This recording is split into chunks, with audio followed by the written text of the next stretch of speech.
ce dont on parle beaucoup, c'est aussi donc d'Ahimsa, qui fait partie bien sûr du yoga intégralement.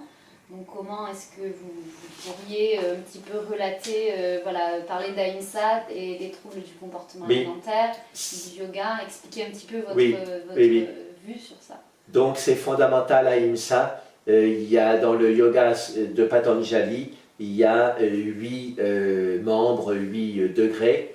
Et le premier degré, c'est les yama niyama, les règles et les observances. Et le premier des 5 yamas, des 5 règles, c'est Ahimsa. Et c'est intéressant au point de vue symbolique, parce que ça commence tout le yoga. Et le premier A de Ahimsa, c'est le A bref, le A privatif de la non-violence. Et c'est le début de l'alphabet sanskrit. Donc c'est comme si avec cette non-violence, on était à la base de tout le processus de yoga. Et donc c'est fondamental pour les troubles du comportement alimentaire parce qu'on se fait du mal, voilà. On croit se faire du bien par le boosting du jeûne ou alors la satisfaction directe de la boulimie, mais au fait on sait bien quelque part qu'on se fait du mal et comme on dit, non-violence bien ordonnée commence par soi-même, comme on dit, charité bien ordonnée commence par soi-même. Et donc cette bienveillance envers soi-même, c'est quelque chose à développer. Et il y a des méthodes pour ça, ça doit déjà être expliqué, compris intellectuellement, l'intérêt de ça, le côté profondément thérapeutique de ça, puis ensuite passer à des tas de méthodes pour se faire du bien intelligemment. Par exemple, quand on est anxieux, on a tendance à inspirer, réinspirer trop vite. Donc une manière de se faire du bien intelligemment, c'est de rester poumon vide sans forcer. En se disant, j'ai pas besoin, j'ai pas soif d'air, je vais pas asphyxier, il n'y a personne qui m'étrangle, donc je prends le temps de rester poumon vide, et après je me laisse réinspirer naturellement.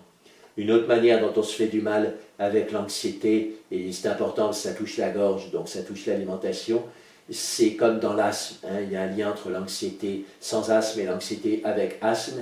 Dans l'asthme, on croit qu'on n'a pas assez d'air, et donc quand on est poumons pleins, on veut inspirer encore plus. Et comme ce n'est pas possible, on bloque les muscles respiratoires auxiliaires qui sont dans la gorge et ça donne cette boule d'anxiété dans la gorge.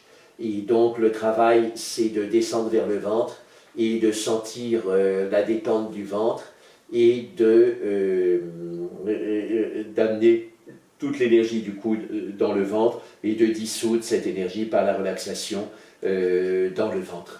Voilà, et donc ça c'est l'antidote de l'anxiété, ça marche bien. Donc il y a une respiration dans le yoga hindou et tibétain qu'on appelle la respiration du vase, où sur l'inspire on descend l'énergie dans le hara, c'est-à-dire en dessous du nombril, je crois qu'à travers le doigt en dessous du nombril. Quand on est poumon plein, on imagine qu'une flamme monte du périnée et brûle toutes les tensions qu'on a descendues, un peu comme des feuilles mortes qu'on aurait ratissées vers le bas pour faire un tas de feuilles mortes en dessous du nombril. Et là, on brûle tout ça, et sur l'expiration, cette énergie de combustion se répand dans le corps de façon positive, et dans une flamme, il y a à la fois la lumière et la chaleur, et symboliquement, cette lumière qui se répand dans notre corps, c'est de la vigilance, de la conscience, de l'attention, et cette chaleur qui se répand dans le corps, c'est de la bienveillance, c'est de l'altruisme. Et comme ça, on transforme un problème de base qui est l'anxiété, qui est un peu comme un déchet de notre fonctionnement psychique, en quelque chose d'utile, c'est-à-dire la vigilance et la bienveillance. Et ça, c'est une véritable écologie intérieure. Un recyclage. À chaque cycle respiratoire, on est capable de recycler son anxiété en vigilance et bienveillance. Évidemment, le problème pour les débutants, anorexiques ou non, c'est qu'on n'a pas d'attention, donc on essaie de faire ça, et peut-être sur 10 minutes, on aura quelques respirations, on fera vraiment l'exercice. Le reste du temps, l'esprit se baladera. C'est pour ça que c'est bien d'aller dans les cours, d'être aidé, d'utiliser une méditation guidée, mais la voie, c'est ça. Et donc, il y a des méthodes comme ça de transformation intérieure. Et donc, tout ça, c'est effectivement lié au yoga. Donc, en fait, à chaque principe clé du yoga, on peut retrouver des exercices et puis vraiment avancer sur le chemin du yoga, non pas que sur le tapis. Oui. Parce que généralement, on parle de yoga, oui. on va parler d'hatha yoga, d'ashtanga, de vinyasa, enfin, oui. de pratique des asanas. Et pas forcément de tout ce qui entoure le yoga en termes de philosophie du yoga. En tant que, alors c'est très utile, oui. Et d'associer ça à la méditation. Par exemple, il y a après donc Ahimsa, il y a Satya, la vérité. Et donc, quand on est anorexique, on ment à son entourage. Et donc, on n'est pas dans Satya. Donc, si on est éduqué à Satya, on se dit, ben, c'est quelque chose qui me mène à mentir à mon entourage, donc c'est pas bien, j'abandonne.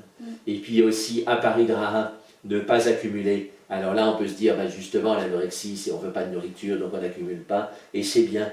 Mais au fait, on peut voir ça au second degré, aparigraha, l'anorexique accumule des kilos en moins. Elle veut faire un championnat de kilos en moins, et donc à chaque fois qu'elle a un kilo en moins, elle s'attache à ça, elle se fixe à ça, et donc c'est une forme d'accumulation au niveau subtil. Du niveau physique, ça semble une non-accumulation, mais du point de vue subtil et de l'ego, c'est au contraire une accumulation en disant moi je suis la plus forte, les autres ce sont des gens qui sont faibles, qui ne sont pas capables de jeûner, moi je suis capable de jeûner, et donc à chaque fois qu'on perd 1 kilo de graisse, il y a 1 kilo d'ego qui s'additionnent, et à la fin on arrive à des femmes en un acier inoxydable qui sont très difficiles à gérer. Voilà. Et donc, c'est important de ne pas se dessécher et d'essayer d'accumuler par le volontarisme des sortes de bons points dans une sorte de jury intérieur qui n'a pas de sens.